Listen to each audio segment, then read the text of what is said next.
Hello friends, आज के इस वीडियो में हम क्लास 11th के चैप्टर 14 रेस्पिरेशन इन प्लांट्स के कुछ इंपॉर्टेंट पीवाईक्यू को देखेंगे जो कि आपके नीट एग्जाम में पहले से पूछे गए हैं। ठीक है, इस चैप्टर को हम टॉपिक वाइज कवर करेंगे। जैसे कि फर्स्ट टॉपिक हमारा ग्लाइकोलाइसिस होगा, फिर दूसरा टॉपिक क्रैब साइकिल, फिर इलेक्ट्रॉन ट्रांसपोर्ट चेन, ऐसे करके हम सारे टॉपिक को कवर करेंगे। ठीक है, सो फर्स्ट जो टॉपिक है ग्लाइकोलाइसिस, उसको हम सबसे पहले देखते हैं। This is our first topic glycolysis. यहाँ पे जो फर्स्ट क्वेश्चन कहा गया है, what is the net gain of ATP when each electron of glucose is converted to 2 molecule of pyruvic acid। देखिए यहाँ पे क्वेश्चन कहा जा रहा है कि आपको नेट गेन एटीपी निकालना है जिसमें से ईच मॉलिक्यूल ऑफ ग्लूकोज के जितने भी मॉलिक्यूल है वो कन्वर्ट हो जा रहे हैं 2 मॉलिक्यूल ऑफ पायरुविक एसिड में। ठीक है, तो आपको नेट गेन एटीपी निकालना है। इसका तो एक चैन आता है, लेकिन चैन यहाँ पे पढ़ना उतना पॉसिबल नहीं है, लेकिन इसका राइट आंसर क्या हो जाएगा, 2 हो जाएगा। जैसे ही आप चैन को ब्रेक करेंगे किसके, ग्लूकोज के, तो वहाँ पे पायरुविक एसिड में कन्वर्ट हो जाएगा 2 मॉलिक्यूल ऑफ पायरुविक एसिड में, तो वहाँ पे जो नेट गेन इलेक्ट्रॉन एटीपी निकलेगा वो 2 होगा। ठीक है, अगेन फिर हम अपने नेक्स्ट क्वेश्चंस पे आते हैं।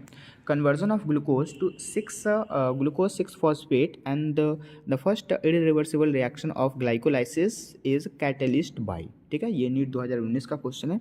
इसका राइट आंसर हेक्सोकाइनेस हो जाएगा। ठीक है, अगेन फिर नेक्स्ट क्वेश्चंस को देखते हैं। विच of the following biomolecule is common to respiration mediated breakdown of fat and carbohydrate and the proteins। तो ये नीट 2019 का क्वेश्चन है। इसका right answer acetyl co A हो जाएगा, कोएंजाइम। अगेन फिर नेक्स्ट क्वेश्चन से यहाँ पे हमें क्या कहा जा रहा है, in glycolysis during oxidation electron are remove by, the right answer is Na++ हो जाएगा। ठीक है, फिर नेक्स्ट क्वेश्चन से यहाँ पे क्या कह रहा है, in animal cell the first stage of glucose breakdown is, so the right answer is glycolysis. ठीक है, अगेन फिर नेक्स्ट क्वेश्चन पे आते हैं। नेक्स्ट क्वेश्चन से यहाँ पे क्या कहा जा रहा है, इंड प्रोडक्ट ऑफ ग्लाइकोलाइसिस, मतलब कि यहाँ पे ग्लाइकोलाइसिस पे कहा जा रहा है कि end product of glycolysis is, so this is known as pyruvic acid. ठीक है, मतलब कि जो भी ग्लाइकोलाइसिस का इंड प्रोडक्ट होता है उसको पायरुविक एसिड के नाम से जानते हैं। फिर आते हैं नेक्स्ट क्वेश्चन पे, EMP can produce a total, मतलब कि ATP के रूप में आपको बताना है। तो EMP जो होता है ना, उसके इंटरनली NADPH होते हैं और 2 ATP होता है। तो NADH का मतलब है कि 2 NADH उसके इंटरनली और 2 ATP भी होते हैं। तो 2 NADH का मतलब होता है 2 × 3 ATP। अब 2 × 3 ATP का मतलब हुआ कि 6 ATP यहाँ से हो गया और 2 ATP पहले से हैं, तो टोटल 8 ATP प्रेजेंट होता है। So the right answer is 8 ATP। ठीक है, अगेन फिर नेक्स्ट क्वेश्चन पे आते हैं।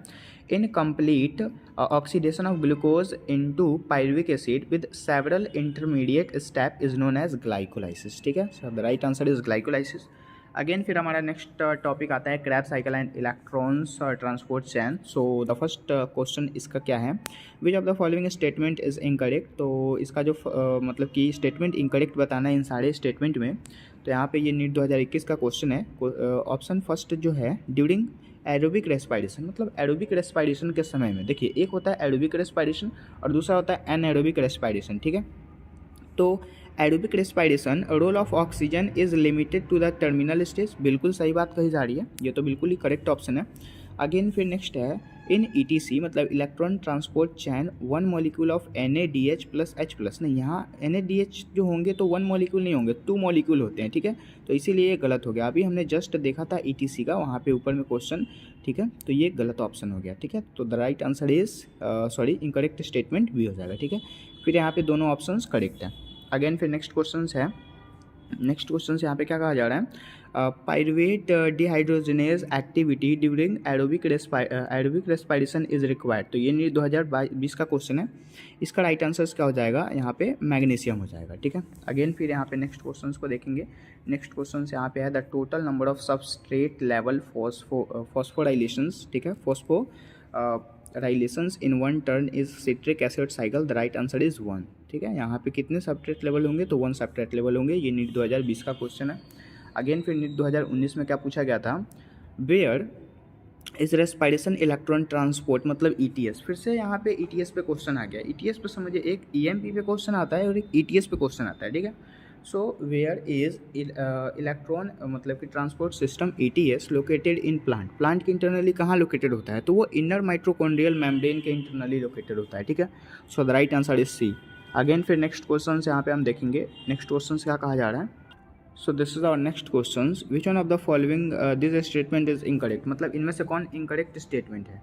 तो जैसे glycolysis operate along as it is supply with the NAD that can be pick and the hydrogen atom, बिल्कुल सही है। Again glycolysis occurs in the cytosol, ये भी सही ऑप्शन है। उसके बाद enzyme to TCA cycle are present in mitochondrial matrix, तो ये भी ऑप्शन सही कहा जा रहा है।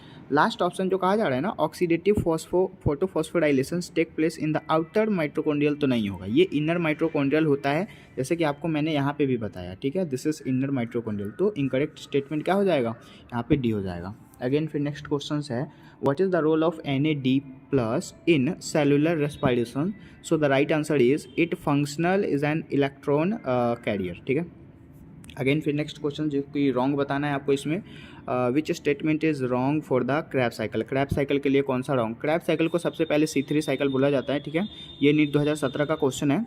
यहाँ पे there are 3 point in the cycle where NAD plus is reduced to NADH and plus H plus, तो ये भी सही है, ये ऑप्शन बिल्कुल ही NCERT का है और ये बिल्कुल ही सही है। अगेन फिर नेक्स्ट है, there is no point in the cycle where FAD plus is reduced to FADH2, बिल्कुल सही बात कही जा रही है। फिर नेक्स्ट क्वेश्चन को देखते हैं।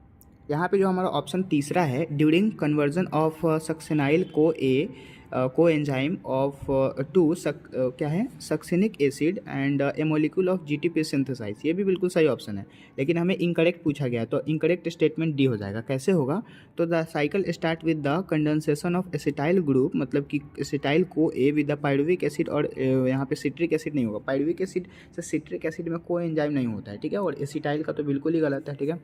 अगेन फिर हम अपने नेक्स्ट क्वेश्चन पे आते हैं, जो कि नीट 2016 का क्वेश्चन है, ऑक्सीडेटिव फोटोफॉस्फोडाइलेशन इज, तो यहाँ पे क्या होता है कि ATP का फॉर्मेशन होता है और फिर यहाँ पे फॉस्फेट ग्रुप ट्रांसफर हो जाता है किस चीज़ में, सबस्ट्रेट टू ATP, ठीक है। So the right answer is A. Again फिर अब हम अपने नेक्स्ट टॉपिक पे आते हैं। This is our next topic, respiratory quotient and respiratory balance sheet. इसमें फर्स्ट क्वेश्चन क्या कह रहा है, रेस्पिरेटरी क्विट जो होता है, जिसको RQ के नाम से जानते हैं, value of the tripalmitins is, so the right answer is 0.7, यही इसका राइट आंसर होगा। नीट 2020 का क्वेश्चन है।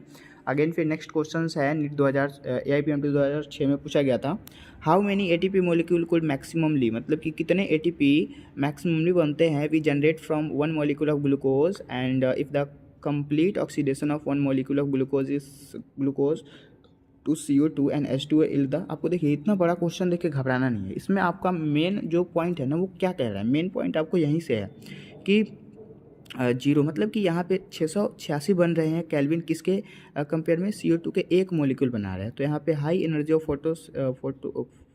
Phosphate bond in 1 mole of ATP is 12। तो जैसे मान लेते हैं 1 मोल जो होते हैं वो 12 केल्विन बना रहा है, तो 680 केल्विन अगर बन गया है तो कितने आपके मोल बनेंगे, ठीक है। तो आपको 686 में कितने से 12 से डिवाइड कर देना है, 686/12 करेंगे तो आपका लगभग 57 के करीब में आएगा, तो 57 से तो यहाँ पे आपको यही ऑप्शन दिख रहा है, तो this is the right answer, ठीक है। ऐसा करके पूरा क्वेश्चन आपको पढ़ना नहीं है, आपके मेन पॉइंट को ध्यान देना है। अगेन फिर नेक्स्ट क्वेश्चंस को यहाँ पे ध्यान देंगे, क्या कह रहा है, how many ATP molecule are produced by aerobic oxidation of 1 mole of glucose, so the right answer is 38 ATP। आपको पता ही है कि 38 ATP हमारे इंटरनली मतलब एरोबिक रेस्पिरेशन ऑक्सीडेशन में काम करता है, ठीक है। अगेन फिर नेक्स्ट क्वेश्चन क्या है, net gain of ATP molecule can during aerobic respiration is, the right answer is 38 molecule. वही क्वेश्चन को फिर से यहाँ पे मोलिक्यूल के रूप में दे दिया गया।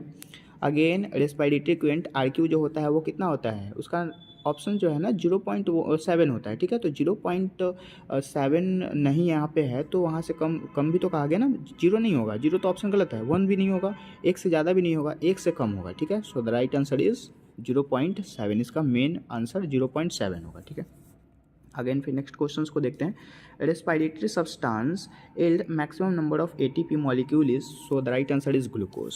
अगेन फिर नेक्स्ट क्वेश्चंस को यहाँ पे देखते हैं, यहाँ पे नेक्स्ट क्वेश्चन जो है ये क्या कहा जा रहा है, नेक्स्ट क्वेश्चन यहाँ पे कहा जा रहा है, maximum amount of energy ATP is liberated on oxidation of, so the right answer is fat, ठीक है। Again apparatus of measure rate of respiration and RQ, the right answer is respirometer। ठीक है, RQ जो है, RQ का full form होता है क्या चीज़, रेस्पिरेटरी क्विटेंट। ठीक है, और इसका राइट आंसर रेस्पायरोमीटर हो जाएगा, क्योंकि इसी से इसको मापा जाता है। अगेन फिर नेक्स्ट क्वेश्चन क्या क्या है, when one glucose of molecule completely oxidize it change, मतलब कि अगर एक मॉलिक्यूल ग्लूकोज के हैं वो और कम्प्लीटली ऑक्सीडाइज हो गया तो किस चीज़ में चेंज हो जाएगा, 38 ADP molecule into 38 ATP molecule में कन्वर्ट हो जाएगा। ठीक, क्योंकि यहाँ पे आपको क्या कहा गया कि ग्लूकोज मॉलिक्यूल जो है वो कम्प्लीटली ऑक्सीडाइज हो चुका है, ख़त्म हो चुका है। ठीक है, अगेन फिर आते हैं हम अपने नेक्स्ट यहाँ पे क्वेश्चन पे। नेक्स्ट क्वेश्चन क्या कहते हैं, विच of the following statement about the cytochrome 450 is wrong, मतलब कि इसके कंपेयर में साइटोक्रोम 450 के कंपेयर में स्टेटमेंट आपको गलत बताना है कि कौन सा है। तो इट कंटेन आयरन, सही बात है। इट कंटेन कलर्ड सेल, ये भी बिल्कुल सही है। It has and the important role of the metabolism, this is wrong statement. It has the enzyme involve in the oxidation reaction.